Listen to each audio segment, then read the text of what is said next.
ശ്രീമദ് ഭാഗവതം ആണ് എല്ലാവിധത്തിൽ ആത്മീയമായിട്ടുള്ള ഉത്ബോധനങ്ങളുടെയും പ്രമാണം ശ്രീമദ് ഭാഗവതമാണ്. ശ്രീ വേദവ്യാസ മഹർഷി തൻ്റെ ആത്മീയമായിട്ടുള്ള സബരിയുടെ ആ പരിപൂർണതയിലെത്തി നിൽക്കുന്ന സമയത്ത് ആണ് 17 പുരാണങ്ങളും എഴുതിയിട്ടും പിന്നെ മഹാഭാരതം എന്നുള്ള വിശേഷപ്പെട്ട ഇതിഹാസം എഴുതിയിട്ട് പോലും വേദവ്യാസ മഹർഷിക്ക് വ്യാസദേവന് ഉദ്ദേശിച്ച സംതൃപ്തി ലഭിച്ചില്ല.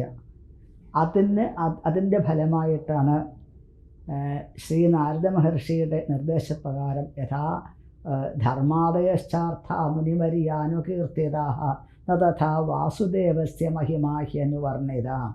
ധർമ്മം, അർത്ഥം, കാമം എന്നുള്ള ആ മോക്ഷം എന്നുള്ള ആ പുരുഷാർത്ഥങ്ങൾക്കങ്ങ് പ്രാധാന്യം കൊടുത്തു. പക്ഷേ മോക്ഷത്തിൻ്റെയും അതീതമായിട്ടുള്ള അവസ്ഥയായിട്ടുള്ള ഭക്തിയുടെ പൂർണ്ണത ശ്രീകൃഷ്ണ ഭഗവാനായിട്ട് നമ്മളെ ബന്ധിപ്പിച്ചാൽ മാത്രമേ ലഭിക്കുള്ളൂ എന്നുള്ള സത്യം അങ്ങ് തുറന്നു പറഞ്ഞില്ല. അതുകൊണ്ടാണ് അങ്ങക്ക് മനസ്സിന് സമാധാനം കിട്ടാത്തത്. അപ്പോൾ ഇത്രയും ഈ കാര്യങ്ങൾ മുഴുവൻ ചെയ്തിട്ടുള്ള അങ്ങക്ക് അങ്ങ് എഴുതിയിട്ടുള്ള ഗ്രന്ഥങ്ങളിൽ കൂടെ സംതൃപ്തി പൂർണ്ണമായിട്ട് വരണില്ല എന്നുണ്ടെങ്കിൽ അതിനെ ഉപാസന ചെയ്യുന്ന ആളുകൾക്ക് അത് വരുമോ? അതുകൊണ്ട് ശ്രീകൃഷ്ണ ഭഗവാന്റെ മഹിമകൾ പൂർണ്ണമായിട്ടും ഉദ്ഘോഷിക്കുന്ന ഗ്രന്ഥം നിർമ്മിക്കൂ എന്ന് പറഞ്ഞതിൻ്റെ ഫലമായിട്ട് അടിസ്ഥാനമായിട്ടാണ് സാക്ഷാൽ വേദവ്യാസ മുനി പഞ്ചമപുരുഷാർത്ഥമായിട്ടുള്ള ഭക്തിയെ വളരെയധികം ഉന്നതമായ ആ ഒരവസ്ഥയാണ് എന്ന് കാണിക്കുന്ന വിശേഷപ്പെട്ട ഉച്ചതരം ഉദ്ഘോഷിക്കുന്ന ഗ്രന്ഥം നിർമ്മിച്ചത്. ഇതിൽ എല്ലാ അവതാരങ്ങളും ഭഗവാന്റെ അവതാരങ്ങളെ മുഴുവൻ ഇതിൽ കാണാൻ സാധിക്കും. അതിന് തക്ക പ്രാധാന്യം കൊടുത്തുകൊണ്ട് കാണാൻ സാധിക്കും. പ്രത്യേകിച്ചും നമ്മളുടെ ഈ അഷ്ടമസ്കന്ധത്തിലെ വാമനാവതാര ചരിത്രം വളരെ വിശേഷപ്പെട്ടതാണ്. കാരണം ഭഗവാന്റെ തിരു അവതാരമാണ് അടുത്ത ദിവസങ്ങളിൽ വരാനായിട്ട് പോകുന്നത്. അതായത് ശ്രവണ ദ്വാദശി, ആ ദ്വാദശി ദിവസം ഭഗവാന്റെ വാമനമൂർത്തിയുടെ അവതാരമാണ്. അതിന് ഭഗവാന്റെ തിരുവോണം നാളിലാണ് ഭഗവാൻ അവതരിച്ചത്. ആ ചിങ്ങമാസത്തിലെ തിരുവോണ നാളിൽ ഭഗവാൻ അവതരിക്കുന്നു. അപ്പോൾ ആ സമയത്ത് ഭഗവാൻ തൻ്റെ ഭക്തനോട് ചെയ്തിട്ടുള്ള ദിവ്യമായിട്ടുള്ള കരുണ പ്രദർശിപ്പിക്കുകയാണ് മഹാബലിയുടെ ചരിത്രത്തിൽ കൂടെ കാണാൻ സാധിക്കുന്നത്. അപ്പോൾ മഹാബലിക്ക് എന്ത് ഇങ്ങനെ ഒരു അവസ്ഥ വരാനായിട്ട് കാരണം ചോദിച്ചു കഴിഞ്ഞാൽ, ദേവാസുര മഹായുദ്ധത്തിൽ, പാലാഴി മണ്ഡലത്തിന് ശേഷം നടന്ന ദേവാസുര മഹായുദ്ധത്തിൽ അസുരന്മാർ പരാജയപ്പെട്ടു. എന്തിന്? മഹാബലി ശരീരം ജീവൻ ഉപേക്ഷിക്കേണ്ടതായിട്ട് വന്നു മഹാബലിക്ക്. പക്ഷേ ശുക്രമഹർഷിയുടെ അനുഗ്രഹം കൊണ്ട്, മൃതസഞ്ജീവനി വിദ്യയുടെ എന്തെന്നില്ലാത്ത പ്രഭാവം കൊണ്ടാണ് ഈ അസുരന്മാരിൽ പ്രമുഖന്മാരായവർ അനേകം അസുരന്മാർ ജീവിച്ചു. മഹാബലിക്ക് എന്തെന്നില്ലാത്ത സന്തോഷം, എന്തെന്നില്ലാത്ത കൃതജ്ഞത തോന്നി തൻ്റെ ഗുരുവിനോട്. ആ ഗുരുനാഥനെ, ശുക്രമഹർഷിയെ വളരെ ഗംഭീരമായിട്ട് പൂജിച്ചു. അതുമാത്രമല്ല ബ്രാഹ്മണരെ പൂജിച്ചു. പിന്നെ ഭക്തനായിട്ടുള്ള പ്രഹ്ലാദനെ വളരെയധികം ബഹുമാനിച്ചു, പൂജിച്ചു. അപ്പോൾ ഈ ഗുരുനാഥനും ഭക്തനും ബ്രാഹ്മണരും ഒന്നിച്ചു ചേർന്ന് കഴിഞ്ഞാൽ ഒരു ജീവൻ്റെ പരിപൂർണമായിട്ടുള്ള സാഫല്യമാണ് എന്ന് തെളിയിക്കുന്ന കഥയാണ് വാമനാവതാര ചരിത്രത്തിൽ കൂടെ നമ്മൾക്ക് കാണാനായിട്ട് സാധിക്കുന്നത് എന്നാണ്. മഹാബലി ഇങ്ങനെ തന്നെ പൂജിക്കുന്ന സമയത്ത് ഒരിക്കൽ ശുക്രമഹർഷി ചോദിച്ചു, എന്താ മഹാബലി ഉദ്ദേശം എന്താണെന്ന് ചോദിക്കുന്നു.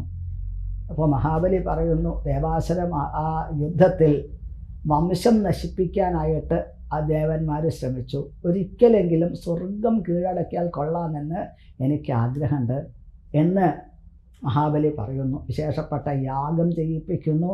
യാഗത്തിൻ്റെ ഫലമായിട്ട് വിശ്വജിത്ത് യാഗത്തിൻ്റെ ആ യാഗ അഗ്നിയിൽ കുതിരകൾ, പിന്നെ ആയുധങ്ങൾ, തേര്, ഇതെല്ലാം ആവിർഭവിക്കുന്നു. ഇതിൽ കയറാനായിട്ട് ശുക്രമഹർഷി നിർദ്ദേശിച്ചു. തേരിൽ ശുക്രമഹർഷി ഒരു ശംഖ്, വിശേഷപ്പെട്ട ശംഖ് അനുഗ്രഹമായിട്ട് കൊടുക്കുന്നു. അതിൻ്റെ ആ തേരിൽ കയറുന്നതിന് മുമ്പായിട്ട് ബ്രാഹ്മണരെ വിളിച്ചു വരുത്തി ബ്രാഹ്മണരെ നമസ്കരിച്ച് അനുഗ്രഹം സ്വീകരിച്ചു. മഹാബലി തോൽക്കില്ല, മഹാബലി ജയിക്കുമെന്ന് ബ്രാഹ്മണൻ അനുഗ്രഹിച്ചു. അതിൻ്റെ ശേഷം പ്രഹ്ലാദ മാമന്ത്ര നമസ്കാര, പ്രഹ്ലാദനെ വരുത്തി പ്രഹ്ലാദൻ്റെ പാദത്തിൽ നമസ്കരിച്ചു. പ്രഹ്ലാദൻ വിശേഷപ്പെട്ട ഒരു മാല, വാടാത്ത പുഷ്പങ്ങളെ കൊണ്ടൊരു മാല മഹാബലിയുടെ കഴുത്തിൽ അണിയിച്ചു. ജയിക്കും മഹാബലി, ജയിച്ചു വരൂ എന്ന് അനുഗ്രഹിച്ചു. ഇങ്ങനെ സ്വർഗത്തിലേക്ക് മഹാബലി എത്തിച്ചേർന്ന സമയത്ത് ഒഴിഞ്ഞു കിടക്കുന്ന സ്വർഗമാണ് കാണുന്നത്. എന്ത് സ്വർഗം ഒഴിഞ്ഞു കിടക്കാൻ കാരണം? മഹാബലിയുടെ യുദ്ധത്തിൻ്റെ കോലാഹലങ്ങൾ കേട്ട സമയത്ത് ചോദിച്ചു ദേവേന്ദ്രൻ തൻ്റെ ഗുരുനാഥനായിട്ടുള്ള ബൃഹസ്പതിയോട്, അല്ല എന്താണ് ഈ ഒരു യുദ്ധത്തിൻ്റെ കോലാഹലം കേൾക്കുന്നത്? അതെ, മഹാബലി യുദ്ധത്തിനായിട്ട് വരികയാണ് എന്ന് പറയുകയാണ്. യുദ്ധത്തിൽ മരിച്ചു പോയിട്ടുള്ള മഹാബലി എങ്ങനെ വരുന്നു? അതെ, ഗുരുനാഥൻ്റെ അനുഗ്രഹം ഉള്ളവർക്ക് എന്തും സാധിക്കുമെന്നും ഇവിടെ ബൃഹസ്പതി വ്യാഴാചാര്യൻ പറയുന്നു. ബൃഹസ്പതി പറയുന്നു, ഇനി തൽക്കാലം രക്ഷപ്പെടുക, അത് മാത്രമേ പറ്റുള്ളൂ. സ്വർഗത്തിൽ തൽക്കാലം നമ്മൾ നിൽക്കാൻ അവകാശമില്ല എന്ന് പറയുന്നു. ദേവന്മാർക്ക് സ്വർഗം വിട്ടുകൊടുക്കേണ്ടതായിട്ട് വരുന്നു. ഇവിടെ ഒഴിഞ്ഞു കിടക്കുന്ന സ്വർഗത്തിൽ മഹാബലി അവിടെ സിംഹാസനത്തിൽ ഇരുന്നില്ല. ഗുരുനാഥൻ്റെ അടുത്ത് ചെന്നു. ഗുരുനാഥനോട് പറഞ്ഞു, ഗുരുനാഥ സ്വർഗം കീഴടങ്ങി, എന്ത് ചെയ്യണമെന്ന് ചോദിക്കുന്നു. മഹാബലിയുടെ സമർപ്പണത്തിൽ സന്തോഷിച്ചു ശുക്രമഹർഷി പറയുന്നു, മഹാബലി ഈ വിജയം സുനിശ്ചിതമാക്കണമെങ്കിൽ അതിന് വീണ്ടും യാഗങ്ങൾ ചെയ്യണം. 100 യാഗങ്ങൾ ചെയ്യൂ നർമ്മദാ നദീ തീരത്ത് എന്ന് പറയണം. അങ്ങനെ നർമ്മദാ നദീ തീരത്ത് മഹാബലിയുടെ യാഗങ്ങൾ നിർവിഘ്നം നടന്നുകൊണ്ടിരിക്കുന്നു. അതിഥി ദേവിക്ക് വല്ലാത്ത ദുഃഖം തോന്നി. കാരണം തൻ്റെ കുട്ടികൾക്ക് എവിടെയാണെന്ന് അറിയില്ല. അവർ എവിടെയോ അലഞ്ഞു നടക്കുന്നു. ഗീർവാണ കാമരൂപേണ പല രൂപം എടുത്തിട്ട് അവർ സഞ്ചരിച്ചുകൊണ്ടിരിക്കുന്നു. എവിടെയാണെന്ന് അറിയില്ല. അമ്മമാർക്കാണല്ലോ കുട്ടികളുടെ എന്തെങ്കിലും പ്രശ്നം വന്നാൽ കൂടുതൽ ദുഃഖം ഉണ്ടാവുക. കശ്യപ മഹർഷി ഒരിക്കൽ ആശ്രമത്തിൽ വന്ന സമയത്ത് അതിഥി ദേവി തൻ്റെ ഈ ഒരു അവസ്ഥ അവതരിപ്പിച്ചു. കുട്ടികൾക്ക് നന്നാവാൻ എന്തെങ്കിലും ഒരു വ്രതം ഉപദേശിക്കൂ എന്ന് പറയുന്നു. കുട്ടികൾക്ക് അവനവന് നേരാവണം, മറ്റുള്ളവർക്ക് എങ്ങനെയെങ്കിലുമൊക്കെ ആയാൽ മതി എന്നുള്ളത് അതിഥി. ഇതൊക്കെ മോഹയേവഹി കാരണം, എല്ലാവരും ഭ്രമമല്ലേ, എന്നാലും ബുദ്ധി നന്നാവട്ടെ എന്ന് പറഞ്ഞുകൊണ്ടാണ് വിശേഷപ്പെട്ട വ്രതം പയോവ്രതം ഉപദേശിക്കുന്നത്. പാലിന് പ്രാധാന്യം കൊടുത്തിട്ടുള്ള വ്രതമായതുകൊണ്ട് അതിന് പയോവ്രതം എന്ന് പേര് പറയുന്നു. പരിശുദ്ധമായ ജലം, പാല്, അതിന് പ്രാധാന്യം ഉണ്ട്. അതുകൊണ്ടാണ് ഇതിന് പയോവ്രതം എന്ന് പേര് പറയുന്നത്. ഈ പയോവ്രതം ഫാൽഗുന മാസത്തിലെ പ്രഥമ മുതൽ ദ്വാദശി കൂടിയിട്ടുള്ള ദിവസങ്ങളിലാണ് ചെയ്യേണ്ടത് എന്നാണ്. അതിൽ പ്രത്യേകമായിട്ട് ഭഗവാന്റെ എല്ലാ അവതാരമൂർത്തികളെയും ആവാഹിച്ച് പൂജിച്ച് അവസാനം എവിടെയാണ്? നമോ മരകതശ്ചാമോഷേധികതശ്ചേ കേശവായ നമസ്തുഭ്യം വ്രതം കേശവതോഷണം എന്നാണ്. സകല അവതാരങ്ങളുടെയും ഉത്ഭവസ്ഥാനമായിട്ടുള്ള ശ്രീകൃഷ്ണ ഭഗവാനിലേക്ക് ഇത് സമർപ്പിക്കുക എന്നുള്ള സമ്പ്രദായം. എന്നിട്ടോ അഷ്ടോത്തര ശതമന്ത്രം ജപിക്കുക. ശ്രീകൃഷ്ണ കമലാനാഥ വാസുദേവ സനാതന എന്ന അഷ്ടോത്തര ശതമന്ത്രം ജപിക്കുക. എന്നിട്ട് 12 ദിവസം പൂജിക്കുക. അതിൻ്റെ ഫലമായിട്ട് ഭഗവാൻ സന്തോഷിക്കും എന്നുള്ളത് ഇവിടെ കശ്യപ മഹർഷി പറയുന്നു. ഈ വ്രതം ഭംഗിയായിട്ട് അനുഷ്ഠിച്ചു അതിഥി ദേവി. അതിൻ്റെ ഫലമായിട്ട് ഭഗവാൻ പ്രത്യക്ഷപ്പെട്ടു. ഭഗവാന്റെ രൂപം കണ്ട അതിഥി ദേവിക്ക് താനൊരു സ്ത്രീയാണ് എന്നുള്ള ഭാവങ്ങളെല്ലാം വിട്ടുകൊണ്ട് അതിഥി ദേവി ഭഗവാനെ സാഷ്ടാംഗ പ്രണാമം ചെയ്യുന്നു. സാധാരണ സ്ത്രീകൾക്ക് പഞ്ചാംഗ പ്രണാമം ചെയ്യാനേ പാടുള്ളൂ എന്നാണ് പറയുന്നത്. അതായത് സ്ത്രീകളുടെ മാർവിടം ഭൂമിയിൽ സ്പർശിക്കരുത്. പിന്നെ ബ്രാഹ്മണരുടെ ആ പിൻഭാഗം ഭൂമിയിൽ സ്പർശിക്കരുത് എന്നാണ് പറയുക. അത് ഭൂമി ദോഷമാണെന്നാണ് പറയുക. അതാണ് പലകെട്ടിട്ട് അങ്ങനെ ഇരിക്കാൻ പാടുള്ളൂ. അല്ലെങ്കിൽ ഇരിക്കാനുള്ള ഒരു എന്തെങ്കിലും സംവിധാനം ചെയ്തിട്ട് ഇരിക്കാവോ. പിന്നെ ഭാഗവത ഗ്രന്ഥങ്ങൾ അത് നിലത്ത് വയ്ക്കാൻ പാടില്ല എന്ന് പറയുന്നത് അത് ദോഷമാണ് നമ്മൾക്ക് എന്നാണ്. അപ്പോൾ അതിഥി ദേവി ഇതെല്ലാം മറന്നുകൊണ്ട് ആ ഒരു താനൊരു സ്ത്രീയാണെന്നുള്ള ഭാവം എല്ലാം മറന്നുകൊണ്ട് ഭഗവാനെ സ്തുതിക്കുന്നു. ഭഗവാനോട് പറയുന്നു, എന്താണോ എൻ്റെ മനസ്സിലുള്ളത് എല്ലാം അവിടത്തേക്ക് അറിയാൻ സാധിക്കുമല്ലോ ഭഗവാനെ. അവിടുന്ന് എന്താണോ എൻ്റെ എന്തും സാധിക്കും അവിടുന്ന് വിചാരിച്ചു കഴിഞ്ഞാൽ എന്ന് അദിതി ദേവി പറയുന്നു. ഭഗവാൻ പറയുന്നു, അമ്മയുടെ ഉള്ളിലുള്ള കാര്യം എനിക്ക് മനസ്സിലായി. കാരണം ഞാൻ യുദ്ധം ചെയ്ത് ഈ ദേവന്മാരെ മുഴുവൻ അസുരന്മാരെ തോൽപ്പിക്കണം. അസുരന്മാരുടെ ആ പത്നിമാർ വിധവകളായി കാണാൻ അമ്മ ആഗ്രഹിക്കുന്നു. അതല്ലേ ഈ ഒരു വ്രതം അമ്മ അനുഷ്ഠിച്ചത്. പക്ഷേ സാധിക്കുന്നു തോന്നില്ല. കാരണം എത്ര ഈശ്വരവിപ്രഗുപ്ത, എവിടെയാണ് ഈശ്വരൻ പൂർണ്ണമായി സാന്നിധ്യം ചെയ്യുന്നത്? ദേവന്മാരുടെയും ബ്രാഹ്മണരുടെയും ഭക്തൻ്റെയും ഗുരുവിൻ്റെയും അനുഗ്രഹമുള്ള സ്ഥലത്താണ് ഈശ്വരൻ പൂർണ്ണമായ സാന്നിധ്യം ചെയ്യുന്നത്. ഇന്ന് മഹാബലി ഇവരുടെ അനുഗ്രഹത്തിൻ്റെ ഒരു കോട്ടയ്ക്കുള്ളിലായതുകൊണ്ട് എനിക്കൊന്നും നിവർത്തില്ല ഒരു പ്രതിവിധി ചെയ്യാനായിട്ട്. പക്ഷേ ഞാൻ എന്തെങ്കിലും ഉപായം ചെയ്യാം. ഞാൻ അമ്മയുടെ പുത്രനായി ജനിക്കാം. ആ അമ്മയുടെ പുത്രനായി ജനിച്ചു കഴിഞ്ഞാൽ കടമുണ്ടല്ലോ എനിക്ക്. ദേവന്മാർ ജ്യേഷ്ഠന്മാരായി മാറുമല്ലോ. അവർക്ക് വേണ്ടിയിട്ട് ചെയ്യേണ്ട കടമ എനിക്കുണ്ട്. എന്തെങ്കിലും ഒരു ഉപായം ഞാൻ ചെയ്തോളാം. ഇത് ദേവഗുഹ്യം സുസംവൃതം, ഇത് ദേവരഹസ്യമാണ്, പറയരുത് ആരോടും എന്ന് അദിതി ദേവി പറഞ്ഞു. അദിതിയോട് ഭഗവാൻ പറഞ്ഞു എന്നാണ്. അങ്ങനെ അദിതി ദേവിക്ക് പറയാൻ നിവൃത്തിയില്ല. ഒരു വിശേഷ മുഹൂർത്തത്തിൽ കശ്യപരിൽ നിന്നും അദിതി ദേവി ഗർഭം ധരിക്കുന്നു. ഗർഭസ്ഥനായിട്ടുള്ള ഭഗവാനെ ബ്രഹ്മദേവൻ സ്തുതിക്കുന്നു. ഈ സ്തുതി കേട്ട ഭഗവാൻ ചില കാര്യങ്ങൾ നിശ്ചയിച്ചു. ബ്രഹ്മാവ് നിശ്ചയിച്ചതുപോലെ അല്ല തൻ്റെ ലീലകൾ എന്നാണ്. ബ്രഹ്മാവിനെ അത്ഭുതപ്പെടുത്തുന്ന വിധത്തിലാണ് ഭഗവാന്റെ ലീലകൾ കാണാൻ സാധിക്കുന്നത്. ചിങ്ങമാസത്തിലെ ശ്രവണ ദ്വാദശി ദിവസം വിജയ എന്നുള്ള മുഹൂർത്തം, അഭിജിത്ത് എന്നുള്ള മുഹൂർത്തം, അത് നക്ഷത്രം എന്നാണ്. അത് ഉത്രാടത്തിൻ്റെ അവസാനത്തെ ആ സമയവും പിന്നെ തിരുവോണത്തിൻ്റെ ആദ്യ ഭാഗവും ഒന്നിച്ച് ചേരുന്ന വിശേഷപ്പെട്ട ഒരു നക്ഷത്രമുണ്ട്. അതിന് അഭിജിത്ത് എന്ന് പറയും. അതിന് ഈ ഒരു നക്ഷത്രത്തിലാണ് ഭഗവാന്റെ വിജയ എന്നുള്ള മുഹൂർത്തത്തിലാണ് ഭഗവാന്റെ അവതാരം എന്നാണ്. ഭഗവാൻ വസുദേവരുടെ ദേവകിയുടെ മുമ്പിൽ പ്രത്യക്ഷപ്പെട്ടതുപോലെ പീതവാസ ചതുർബാഹു ശംഖചക്ര ഗദാധര വിശേഷപ്പെട്ട രൂപത്തിൽ ഭഗവാൻ പ്രത്യക്ഷപ്പെടുന്നു. തൻ്റെ ആ മുമ്പിൽ പ്രത്യക്ഷപ്പെട്ട ഭഗവാന്റെ രൂപം കണ്ട് അദിതിയും കശ്യപനും രണ്ടുപേരും സ്തുതിച്ചുകൊണ്ടിരിക്കെ പെട്ടെന്ന് ഭഗവാന്റെ രൂപം തന്നെ മാറുന്നു. ബഭൂവ തേന ഇവസ വാമനോ വടു. ഭഗവാൻ പെട്ടെന്ന് ഒരു 6 വയസ്സുള്ള ഉണ്ണിയായിട്ട് മാറുന്നു. അദിതിക്ക് അത്ഭുതം തോന്നി. ഇതേവരെയുള്ള ആ ഭഗവാന്റെ ആഭരണങ്ങളൊന്നും കാണില്ല. ഭഗവാന്റെ തലമുടി കാണില്ല. ആകെക്കൂടി ആ തലയിൽ 1 2 7 പിന്നിലൊന്ന് പിരിച്ചിട്ടുണ്ട് എന്നാണ്. പിന്നെ പ്രത്യേകിച്ച് ആഭരണങ്ങളും ഒന്നും കാണില്ല. അദിതി ഇത് സ്തുതിച്ചുകൊണ്ടിരിക്കുന്നതിൻ്റെ ഇടയ്ക്ക് അരങ്ങത്ത് വെച്ച് വേഷം മാറുന്ന നടനെ പോലെ പെട്ടെന്ന് ഭഗവാന്റെ രൂപം തന്നെ മാറി എന്നാണ്. ഇത് കണ്ട കശ്യപ മഹർഷിക്ക് മനസ്സിലായി, ഉണ്ണിയെ ഉപനയനം ചെയ്യേണ്ട സമയമായി എന്ന് മനസ്സിലായി. ഉപനയനത്തിന് വേണ്ട കാര്യങ്ങളെല്ലാം പെട്ടെന്ന് തന്നെ ഒരുങ്ങി എന്നാണ്. ഉപനയനത്തിൻ്റെ ഏറ്റവും പ്രധാന ചടങ്ങ് ഗായത്രി ഉപദേശമാണ്. ഗായത്രിയുടെ ഉപാസനാ ദേവതയായിട്ടുള്ള സവിത, അതായത് സൂര്യദേവൻ നേരിട്ട് വന്ന് ഉണ്ണിക്ക് ഗായത്രി മന്ത്രം ഉപദേശിക്കുന്നു. മേഖല എന്ന പേരുള്ള അതിന് പ്രത്യേക പുല്ല്, അത് ബ്രഹ്മചാരിമാർ അരയിൽ ധരിക്കണം എന്നൊരു നിയമമുണ്ട് ഉപനയന സമയത്ത്. മേഖല കശ്യപ മഹർഷി മേഖല കൊടുക്കുന്നു. ഭൂമിദേവി കൃഷ്ണാജിനം അത് ധരിക്കണം എന്നില്ല. ഭൂമിദേവിയാണ് കൃഷ്ണാജിനം കൊടുക്കുന്നത്. അങ്ങനെ ഇവിടെ അദിതി ദേവി ഒരു കൗപീനം ആച്ഛാദനം മാതാ ദ്യൗഛത്രം ജഗതപദേ, ആകാശത്തിൻ്റെ ദേവതയാണ് ഭഗവാന് കുട സമർപ്പിക്കുന്നത്. ഇങ്ങനെ ഓരോരുത്തരും പല ഉപനയനത്തിന് വേണ്ട ആ ഉപചാരങ്ങളെല്ലാം സമർപ്പിക്കുന്നു. ഉപനയനത്തിൻ്റെ ചടങ്ങുകളെല്ലാം കഴിഞ്ഞു. ഇനി ഭിക്ഷ സ്വീകരിക്കണം. അതിന് ഒരു പാത്രത്തിന് വേണ്ടിയിട്ട് നിൽക്കുന്ന സമയത്താണ് സാക്ഷാൽ വൈശ്രവണൻ നേരിട്ട് വന്നിട്ട് നവരത്നഖേദമായിട്ടുള്ളൊരു താലം ഭഗവാന്റെ കയ്യിൽ കൊടുക്കുന്നു. അത് എടുത്ത് പുറത്തേക്ക് ഇറങ്ങിയതും സാക്ഷാൽ മഹാദേവൻ ദേവി നേരിട്ട് പ്രത്യക്ഷപ്പെട്ട് ഭഗവതി സാക്ഷാത് ഉമാദാത് അംബികാ സതി ദേവി നേരിട്ട് ആ അന്നപൂർണേശ്വരി ദേവി ഭിക്ഷ സമർപ്പിക്കുന്നു. ഇതിൻ്റെ ശേഷം ആ ബ്രാഹ്മണർ പറയുന്നു, മഹാബലിയുടെ യാഗം നടന്നുകൊണ്ടിരിക്കുന്നു. 100ാമത്തെ യാഗം നടക്കുന്നു.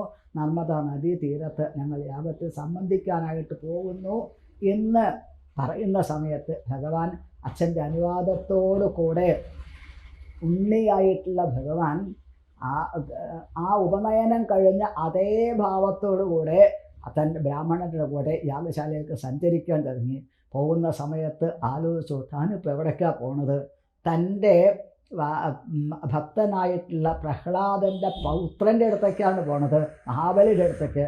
മഹാബലി താൻ എന്ത് ചോദിച്ചാലും തരാതിരിക്കില്ല. അങ്ങനെ മഹാബലി എന്ത് ചോദിച്ചു കഴിഞ്ഞാൽ മഹാബലിയിൽ നിന്ന് 3 അടി മണ്ണ് അളർന്നെടുക്കണം, എന്നിട്ട് അത് ദേവേന്ദ്രന് കൊടുക്കണം. സ്വർഗം എന്ന് മനോരാജ്യം കാണുമ്പോഴേക്ക് തന്നെ ഭഗവാന്റെ രൂപത്തിന് വ്യത്യാസം ഘനത്തിന് വ്യത്യാസം, രൂപത്തിന് വ്യത്യാസമില്ല, പക്ഷേ ഘനത്തിന് വ്യത്യാസം വരാൻ തുടങ്ങി എന്നാണ്. അങ്ങനെ ആ ഓരോ അടി മുന്നോട്ട് വെക്കണം. ബാലേണഗാം സന്നമയൻ പതേ പതേ എന്നാണ്. ഛത്രം സദണ്ഡം സജലം കമണ്ഡലും വിവേശ വിഭ്രമേധവാടം എന്ന് ശ്രീമദ് ഭാഗവതത്തിൽ പറയുന്നു. അങ്ങനെ ഭഗവാന്റെ കൊട കയ്യിലെടുത്തിട്ടുണ്ട്, ഭഗവാൻ കയ്യിൽ വടിയെടുത്തിട്ടുണ്ട്, ദണ്ട് കയ്യിലുണ്ട്, പിന്നെ സജലം കമണ്ഡലും ജലത്തോട് കൂടിയിട്ടുള്ള കമണ്ഡലും ഭഗവാന്റെ കയ്യിലുണ്ട്. അപ്പോൾ ഈ കൊടയും വടിയും കൂടി എന്തിനാണെന്ന് ചോദിക്കും ആളുകൾ. എന്തിനാണ് ഈ കൊട എന്തിനാണ്? ഛത്രം പരോഷ്മചരണാർത്ഥം വിവേകദാനോ, അതായത് മറ്റുള്ള ഭഗവാന്റെ ഭക്തന്മാർക്ക് താപത്രയങ്ങൾ അവരിലേക്ക് വർഷിക്കാതിരിക്കാൻ വേണ്ടിയിട്ടാണ് അത്രേ ഭഗവാൻ കൊട ധരിക്കുന്നത്. പിന്നെ ഈ വടി എന്തിനാണ്? ഭഗവാനെ വിമർശിക്കുന്ന, അവഗണിക്കുന്ന, അധിക്ഷേപിക്കുന്ന അനേകം ആളുകളുണ്ട്. ഭക്തന്മാരെ അധിക്ഷേപിക്കുന്ന ആളുകളുണ്ട്. അവർക്ക് വേണ്ട പ്രഹരം കൊടുക്കാൻ വേണ്ടിയിട്ടാണ് ഭഗവാന്റെ കയ്യിൽ ഈ വടി എന്നാണ്. ഈ വടി എല്ലാവർക്കും കാണാൻ സാധിക്കില്ല, പക്ഷേ ഈ വടി കൊണ്ട് ഭഗവാനെ വല്ലാതെ അധിക്ഷേപിക്കുന്ന സമയത്ത്, ഓരോ അടി വന്ന് വീഴുന്ന സമയത്ത് മാത്രമേ ഭഗവാന്റെ കയ്യിൽ ഇങ്ങനൊരു വസ്തു ഉണ്ടെന്ന് ആളുകൾക്ക് മനസ്സിലാക്കാൻ സാധിക്കുള്ളൂ. ഭഗവാനാണെങ്കിലോ ചിരിച്ചുകൊണ്ടാണ് അടിക്കുക. എപ്പോഴും ഭഗവാൻ പുഞ്ചിരിക്കും. ഭഗവാന്റെ ചിരിയുടെ അർത്ഥം എന്താ എന്ന് ആർക്കും മനസ്സിലാക്കാൻ സാധിക്കില്ല. നമ്മളുടെ അഹങ്കാരത്തിനുള്ള ഒരു മറുപടി ആയിട്ടാണോ, ഭക്തിക്കുള്ള മറുപടി ആയിട്ടാണോ, എന്താണോ ഒന്നും ആർക്കും മനസ്സിലാക്കാൻ സാധിക്കില്ല. അടി കിട്ടുന്ന സമയത്ത് മനസ്സിലാവും ഭഗവാന്റെ കയ്യിൽ ഇങ്ങനെ ഒരു വസ്തു ഉണ്ട് എന്നുള്ളത്.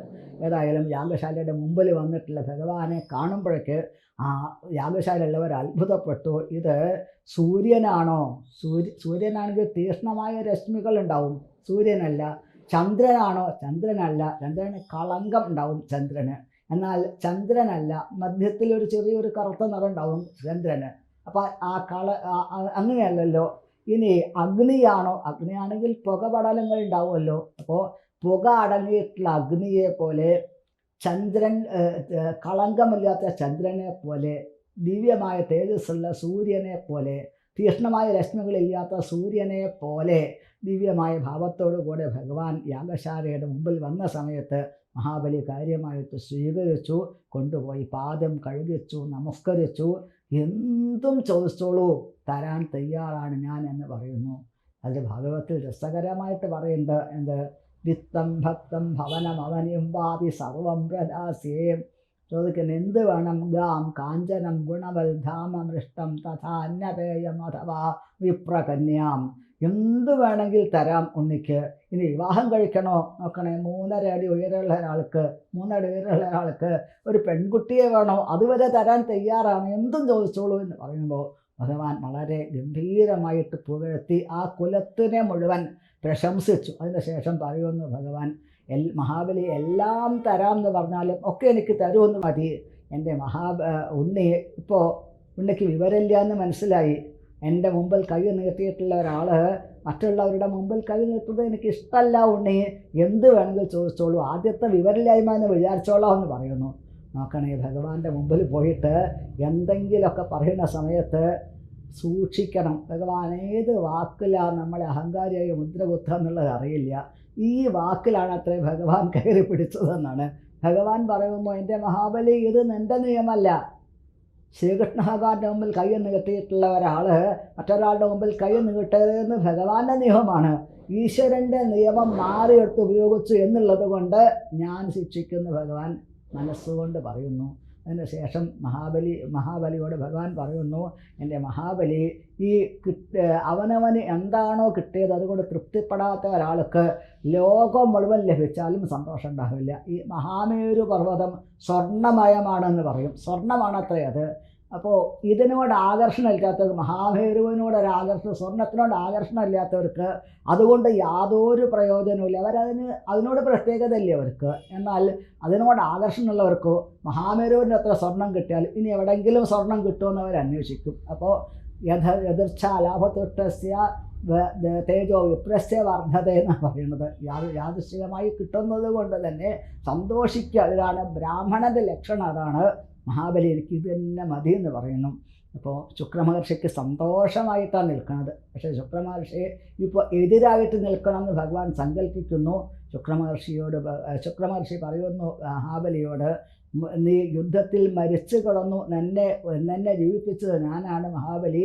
3 ലോകങ്ങളും നിനക്ക് കടക്കാൻ വേണ്ട കഴിവ് പകർന്നു തന്നത് ഞാനാണ് മഹാബലി. അതുകൊണ്ട് ഒരു വാക്ക് ചോദിക്കാമായിരുന്നു എനിക്ക് എന്നോട്. ഇത് ആരാണെന്നറിയോ? മായാമാണവകോ ഹരി, ഈ ബ്രഹ്മചാരിയായി നിൽക്കുന്ന ഉണ്ണി സാക്ഷാൽ മഹാവിഷ്ണു തന്നെയാണ്. എല്ലാം തട്ടിയെടുക്കാൻ വേണ്ടിയിട്ടാണ് നിന്നിൽ നിന്ന് അധപ്പതിപ്പിക്കാനാണ് മഹാബലി എന്ന് പറഞ്ഞ് കേട്ട സമയത്ത് മഹാബലി പറയുന്നു, ഗുരുനാഥ, അവിടുന്ന് എന്താ എന്നെ പറഞ്ഞ് പഠിപ്പിച്ച പാഠങ്ങൾ? സർവകർമ്മസമർപ്പണം, എല്ലാം ഭഗവാനെ സമർപ്പിക്കണം എന്നല്ലേ എൻ്റെ ഗുരുനാഥൻ എനിക്ക് പഠിപ്പിച്ചു തന്നത്. അതുകൊണ്ട് എന്തായാലും ഇതെല്ലാം ഉപേക്ഷിക്കും ഞാൻ. അതൊരു ദാനം ചെയ്തിട്ടാണെങ്കിൽ, ആ ദാനം ഒരു ബ്രാഹ്മണനായിട്ടാണ് കൊടുക്കുന്നത് എന്നുണ്ടെങ്കിൽ, ആ ബ്രാഹ്മണൻ സാക്ഷാൽ ഭഗവാൻ തന്നെയാണെങ്കിൽ ജീവിതം ധന്യമല്ലേ. ഞാൻ എൻ്റേതായിട്ടുള്ള എല്ലാം കൊടുക്കുന്നു ഈ ഉണ്ണിക്ക്. എല്ലാം ഭഗവാൻ സ്വീകരിക്കുന്നത് എനിക്ക് സന്തോഷമാണ്. ഇതിലെന്ത് വിധത്തിലുള്ള അധപ്പതനം സംഭവിച്ചാലും കൊടുക്കാതിരിക്കില്ല എന്നാണ്. ഒരു ഗുരു തൻ്റെ ശിഷ്യനോട് ഈശ്വരനെ സമർപ്പിക്കരുത് എന്തെങ്കിലും എന്ന് പറഞ്ഞു കഴിഞ്ഞാൽ ആ ഗുരുവിനെ നമ്മൾ ആ വാക്ക് അനുസരിക്കരുത് എന്നാണ് പറയുന്നത്. അതിനെ തള്ളിക്കളയാം. നമ്മൾക്ക് അങ്ങനെ പറയുന്ന ഗുരുവിനെ തള്ളിക്കളയാം എന്നാണ് ഇവിടെ ശാസ്ത്രം പറയുന്നത്. മഹാബലിയോട് പറയുന്നു ശുക്രമഹർഷി, എന്നാൽ നീ അജരാൽ ഭ്രശ്യസേ ശ്രീയ, അധപ്പതിക്കട്ടെ നെയ്യ് എന്ന് ശപിക്കുന്നു. എന്നാൽ അത് അങ്ങനെ വന്നിട്ട് സത്യ എന്ന ചരിതോ മഹാൻ, സത്യത്തിൽ നിന്നും ഒരടി പോലും പിന്നാക്കം മാറിയില്ല മഹാബലി. ഭഗവാൻ പറഞ്ഞു, എന്നാൽ പിന്നെ യാഗശാലയുടെ പുറത്തേക്ക് ഇറങ്ങുകയല്ലേ നമ്മൾ ദാനത്തിനും ചോദിക്കുന്നു. വിന്ധ്യാവലി മഹാബലിയുടെ പത്നിയാണ് വിന്ധ്യാവലി. സ്വർണ്ണകലശത്തിൽ ജലം ഒഴിച്ചു കൊടുക്കുന്നു ഭഗവാന്റെ ഉത്പാദം കഴിയിക്കാനായിട്ട്.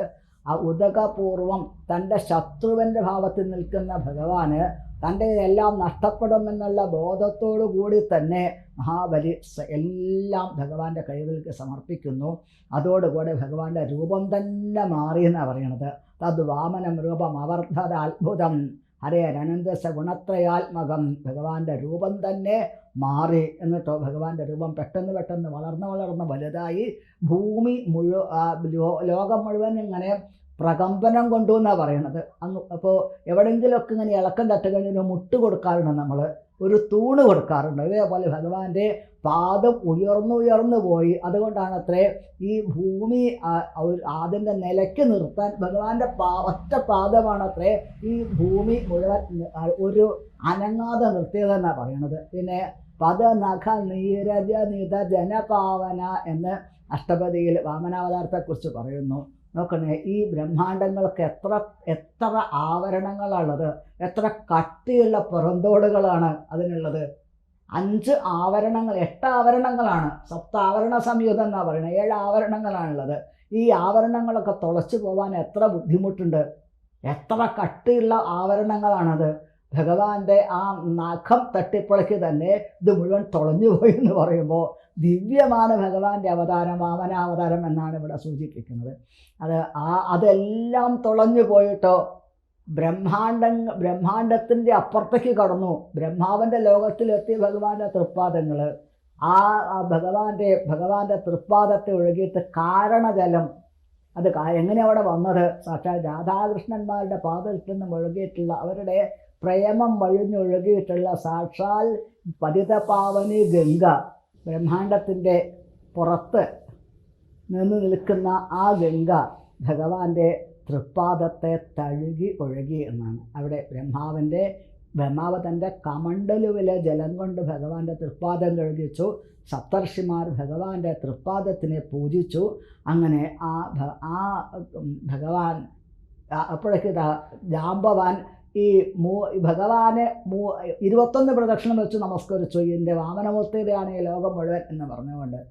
അപ്പോഴേക്ക് ഗരുഡൻ എല്ലാ ഭാഗത്തും പറഞ്ഞു നോക്കി. എന്നിട്ട് പറഞ്ഞു, എവിടെയാണോ സൂര്യരശ്മി തട്ടുന്നത്, എവിടെയാണോ ചന്ദ്രരശ്മി ഉള്ളത്, അവിടെ മുഴുവൻ ഭഗവാന്റെ പാദം എത്തിയിട്ടുണ്ട് സാക്ഷ്യപ്പെടുത്തി. മഹാബലി തെറ്റുകാരനായി ഇവിടെ. ഭഗവാൻ ചോദിച്ചു, മഹാബലി മൂന്നാമത്തെ അടി എവിടെ എന്നുള്ളത്. യാഗം വീക്ഷിക്കുന്ന അസുരന്മാർ, അവിടുത്തെ മഹർഷിമാർ, അവരൊക്കെ ആ അസുരന്മാർ യുദ്ധത്തിനായിട്ട് വന്നു. അപ്പം മഹാബലി പറയുന്നു, ഈ ഭഗവാനാണ് എല്ലാ വിജയത്തിനും പരാജയത്തിനും കാരണം. അന്ന് നമ്മൾ ജയിച്ചു, ഇന്ന് നമ്മളെല്ലാം വിട്ടുകൊടുക്കണം എന്നാണ് ഭഗവാന്റെ സങ്കല്പം. നിങ്ങൾ പാതാളത്തിലേക്ക് പോയിക്കോളൂ. എല്ലാവരും പാതാളത്തിലേക്ക് പോയി. മഹാബലി ഒറ്റയ്ക്കായി ഇവിടെ. മഹാബലിയോട് ചോദിച്ചു, മൂന്നാമത്തെ അടി എവിടെ മഹാബലിയും ചോദിക്കുന്നു. മഹാബലിയെ വാരുണഭാഷം കൊണ്ട് പിടിച്ച് കെട്ടി എവിടെയും ചോദിക്കുമ്പോഴാണ് മഹാബലി പറയുന്നു, ഭഗവാനെ, എൻ്റേതായിട്ടുള്ള എല്ലാം അവിടുന്ന് അളന്നെടുത്തു. എന്നാൽ എൻ്റേതായിട്ടുള്ള എല്ലാം അവിടുത്തെ 2 അടിക്ക് തികയും എന്നുണ്ടെങ്കിൽ യാഗശാലയിൽ വന്ന അതേ രൂപത്തിൽ അവിടുന്ന് ഒരിക്കൽ കൂടി നിൽക്കാൻ തയ്യാറാവുന്നു എന്നുണ്ടെങ്കിൽ ഭഗവാനെ 3ാമത്തെ അടിക്ക് സ്ഥലമുണ്ട്. പദം തൃതീയം കുരുശേഷ്ണിമേ നിജം. അവിടുത്തെ തൃപ്പാദം എൻ്റെ ശിരസ്സിൽ വെച്ചിട്ട് എന്നെ അനുഗ്രഹിക്കൂ. കിരീടം ശിരസ്സിൽ വരുന്നതിനേക്കാൾ കൂടുതൽ ഞാൻ ആഗ്രഹിക്കുന്നതുണ്ട് അവിടുത്തെ തൃപ്പാദം ശിരസ്സിൽ വരാനായിട്ട്. അനുഗ്രഹിക്കൂ ഭഗവാനെ, സത്യസന്ധനാക്കി തീർക്കൂ എന്നെ. മഹാബലിയുടെ വംശത്തിൽപ്പെട്ട ഒരു രാജാവ് കള്ളം പറഞ്ഞു എന്ന് വരരുതേ എന്ന് പ്രാർത്ഥിക്കുന്ന സമയത്ത് ഭഗവാൻ പെട്ടെന്ന് ചെറുതായി ഭഗവാൻ വന്ന അതേ രൂപമായി മാറി ഭഗവാൻ എന്നാണ്. ഭക്തൻ്റെ മുമ്പിൽ ഭഗവാൻ അനുഗ്രഹം ഈ പ്രപഞ്ചം മുഴുവൻ നിറഞ്ഞു നിൽക്കുന്നതാണ് എന്ന് അനുഭവപ്പെടുത്തി ഭഗവാൻ. അത് മാത്രമല്ല, ഭക്തൻ്റെ മുമ്പിൽ താൻ ചെറുതായി പോകുന്നു എന്ന് ഭഗവാൻ ഇവിടെ അഭിനയിക്കുകയാണ് ഭഗവാൻ ഇവിടെ എന്നാണ്. മഹാബലിയോട് പറയുന്നു ഭഗവാൻ, ആർക്കും ജയിക്കാൻ സാധിക്കാത്തതാണ് മായ എന്നുള്ളത്. അജയാം മായാം, ഒരിക്കൽ ജയിക്കാൻ സാധിക്കാത്ത മായയെ എൻ്റെ മഹാബലി അനായാസം ജയിച്ചു. എന്തിനു പറയുന്നു? മഹാബലിയെ ഗുരു ഉപേക്ഷിച്ചു, സ്വന്തം ആളുകൾ ഉപേക്ഷിച്ചു. എന്തിന്? ഞാൻ തന്നെ മഹാബലിയോട് അസത്യം പറഞ്ഞു. എന്നിട്ട് പോലും ആ സത്യത്തിന് ഒരടി പോലും അനങ്ങിയില്ല മഹാബലി. അഹങ്കാരം ഉണ്ടാക്കാൻ വേണ്ട എല്ലാം ഉണ്ട് മഹാബലിക്ക് എന്നുണ്ടെങ്കിൽ ഒരു തരി അഹങ്കാരം ഉണ്ടായില്ല. ഞാൻ പറഞ്ഞ അഹങ്കാരം ഉണ്ടാക്കിയിട്ട് പോലും മഹാബലി എൻ്റെ മായയെ ജയിച്ചു. ഇതിനും പകരമായിട്ട് ഞാൻ മഹാബലിയുടെ സ്വന്തമായിട്ട് മാറുന്നു എന്ന് ഭഗവാൻ പറയുന്നു. ഭഗവാൻ പറയുന്നു, അടുത്ത ആ മന്വന്തരത്തിൽ ഞാൻ ദേവേന്ദ്രൻ്റെ പദവി തരുന്നു മഹാബലിക്ക്. ആ പദവി സ്വീകരിക്കുന്നത് വരെ സ്വർഗത്തിനേക്കാൾ അതിമനോഹരമായിട്ടുള്ള വിശിഷ്ടമായിട്ടുള്ള ഒരു ലോകമാണ് സുതല ലോകം. അവിടുത്തെ ചക്രവർത്തിയായിട്ട് മഹാബലിയെ നിയമിക്കുന്നു ഞാൻ. എൻ്റെ ഭക്തനെ എനിക്ക് കണ്ടിട്ട് മതിയായില്ല. അതുകൊണ്ട് ഞാൻ അവിടെ എന്നും സാന്നിധ്യം ചെയ്യും, മഹാബലിയുടെ ഗോപുരത്തിൽ കാവൽക്കാരനായിട്ട് എന്ന് ഭഗവാൻ പറയുന്നു. അതിൻ്റെ ശേഷം ഭഗവാൻ പറയുന്നു, ദേവേന്ദ്രന് സ്വർഗലോകം വിട്ടുകൊടുത്തു ഭഗവാൻ. 2 രൂപം സ്വീകരിച്ചു ഭഗവാൻ. ഈ വാമനാവതാരത്തിൽ മാത്രമേ ഇത് കാണാൻ സാധിക്കുള്ളൂ. 2 രൂപം സ്വീകരിച്ചു. ഉപേന്ദ്രനായിട്ട് സ്വർഗലോകത്തിൽ ദേവേന്ദ്രൻ്റെ അടുത്ത് ഇരുന്നുകൊണ്ട് സ്വർഗം ഭരിക്കാൻ സഹായിക്കുന്നു ഭഗവാൻ. പിന്നെ ഗോപുരത്തിൽ സുതലത്തിൽ കാവൽക്കാരനായിട്ട് മഹാബലിയുടെ ആ ലോകത്തിൽ ഭഗവാൻ സാന്നിധ്യം ചെയ്യുന്നു എന്നാണ്. ഇങ്ങനെ 2 പേരെയും, അതായത് 2 രൂപം സ്വീകരിച്ച് ഒരിക്കലും ഉപസംഹരിക്കാത്ത അവതാരം എന്നുള്ള പേരിലാണ് വാമനാവതാരം പ്രസിദ്ധമായിട്ട് മാറുന്നത് എന്നാണ്. അപ്പം മഹാബലിയുടെ ആ രൂപമൊക്കെ ധരിച്ചിട്ട് ഈ തോന്നിയതുപോലെ തോന്നിവാസം കാണിക്കുന്ന ഇന്നത്തെ ആളുകൾക്ക് ശ്രീമദ് ഭാഗവതമാണ് മറുപടി. ശ്രീമദ് ഭാഗവതത്തിൽ കൂടെ നമ്മൾക്ക് അതിൽ കൂടെ സഞ്ചരിക്കാൻ സാധിക്കുന്നു. അതിൽ ആചാര്യ പരമ്പരകൾ പറയുന്ന ആ ആശയങ്ങളിൽ കൂടെ സഞ്ചരിക്കാൻ സാധിക്കണം. ആ സമയത്താണ് ഭക്തനെയും ഭഗവാനെയും ഒന്നിച്ച് പൂജിക്കുക. അതാണ് മഹാബലിയെയും വാമനമൂർത്തിയെയും ഒന്നിച്ച് പൂജിക്കുന്ന സമ്പ്രദായമാണ് അവിടെ ശ്രവണ ദ്വാദശി ദിവസം തിരുവോണ ദിവസം അതിൻ്റെ 10 ദിവസം മുമ്പേ തന്നെ ആഘോഷങ്ങൾ തുടങ്ങും. ഈ സമത്വത്തിൻ്റെ, വിളവെടുപ്പിൻ്റെ, ആനന്ദത്തിൻ്റെ, സന്തോഷത്തിൻ്റെ ഒരു മുഹൂർത്തമാണ് തിരുവോണം എന്നുള്ളത്. ഉപസംഹരിക്കാത്ത ഈ ദിവ്യമായിട്ടുള്ള ആ തിരുവോണത്തിൻ്റെ ആഘോഷങ്ങൾ, അത് തിരുവോണ ആഘോഷം എല്ലാ സ്ഥലത്തും നടക്കും. പൂക്കള മത്സരം നടക്കും, പിന്നെ കൈകൊട്ടിക്കളി നടക്കും, സദ്യ ഗംഭീരമായിട്ട് നടക്കും. പിന്നെ എല്ലാവരും സദ്യ ഉണ്ണുന്ന ദൃശ്യങ്ങൾ പല സ്ഥലത്തും കാണാൻ സാധിക്കും. പക്ഷേ വാമനമൂർത്തി ആര്, അവിടുത്തെ അനുഗ്രഹങ്ങൾ എന്ത്, ഭഗവാന്റെ മഹാബലിയുടെ സമർപ്പണം എന്ത്, എങ്ങനെ മഹാബലി ഈ അവസ്ഥയിലെത്തി, ഇതൊന്നും ആരും ചിന്തിക്കില്ല. ചിന്തിക്കണം എന്നുണ്ടെങ്കിൽ എന്ത് വേണം, നമ്മുടെ സംസ്കാരത്തിലേക്ക് തിരിച്ചു പോകണം. ശ്രീമദ് ഭാഗവതത്തിലേക്ക്, അതിന് പറയുന്ന കഥകളിലേക്ക്. കഥകൾ നമ്മൾക്ക് അനുഭവപ്പെടണമെങ്കിൽ നമ്മൾ തിരുനാമത്തിൽ കൂടെ, തിരുനാമത്തിനെ ആശ്രയിക്കണം. ഭഗവാന്റെ നാമസങ്കീർത്തനം ഉദ്ദേശിച്ച സർവ പാപപ്രണാശനം, അഥവാ പാപങ്ങളും ഇല്ലാതായി കഴിഞ്ഞാൽ മാത്രമേ നമ്മളുടെ ഹൃദയം പരിശുദ്ധമായി തീരുള്ളൂ. ശുദ്ധ മനസ്സി ഗോവിന്ദേ സ്വയമേവ പ്രകാശതേ. ഗോവിന്ദൻ ഹൃദയത്തിൽ പ്രകാശിക്കുന്ന സമയത്ത് മാത്രമേ നമ്മൾക്ക് ഈ കഥകളുടെ പൊരുൾ മനസ്സിലാക്കാൻ സാധിക്കും, അനുഭവവേദ്യമായിട്ട് മാറുള്ളൂ. അതിന് ഭഗവാൻ അനുഗ്രഹിക്കട്ടെ. ഇതിന് അനുഗ്രഹം തന്നിട്ടുള്ള ഗുരു പരമ്പരകൾക്ക്, ഗുരുനാഥന് ഈ കഥകൾ പറയാനുള്ള ഒരു ധൈര്യം തന്നത് തട്ടയൂർ ഉണ്ണി നമ്പൂതിരിപ്പാട്, ഗുരുവായൂരപ്പൻ്റെ പ്രിയപ്പെട്ട ഭക്തൻ വാഴകുന്നം വാസുദേവൻ നമ്പൂതിരിപ്പാടിൻ്റെ പ്രിയപ്പെട്ട ശിഷ്യൻ, കഥ പറയാനുള്ള ധൈര്യം തന്നത്. ഇതിന് കൂടുതൽ അതിൻ്റെ ഒരു ധാരണ പൂർണ്ണമാക്കി തീർക്കാൻ ചൈതന്യ മഹാപ്രഭുവിൻ്റെ പരമ്പരയിൽ വന്നിട്ടുള്ള സാക്ഷാൽ ഭക്തി വേദാന്ത സ്വാമി പ്രഭുപാദരുടെ പ്രിയപ്പെട്ട ശിഷ്യനായിട്ടുള്ള വേദവ്യാസ പ്രിയ മഹാരാജ്, അവരുടെയൊക്കെ അനുഗ്രഹം കൊണ്ടാണ് പറയാൻ സാധിച്ചത്. അപ്പോൾ അതുകൊണ്ട് എല്ലാവർക്കും ഈ തിരുവോണം അനുഭവവേദ്യമായിട്ടുള്ള ഒരു ഒരു ആനന്ദകരമായ മുഹൂർത്തമായി മാറട്ടെ എന്ന് പ്രത്യേകം പ്രാർത്ഥിക്കുന്നു. ഹരേ കൃഷ്ണ. നമോ ബ്രഹ്മണ്യദേവായ ഗോബ്രാഹ്മണഹിതായ ച ജഗദ്ധിതായ കൃഷ്ണായ ഗോവിന്ദായ നമോ നമഃ. ഹരേ കൃഷ്ണ കൃഷ്ണ കൃഷ്ണ ഹരേ ഹരേ, ഹരേ രാമ രാമ രാമ ഹരേ ഹരേ. ഹരേ കൃഷ്ണ. കൃഷ്ണ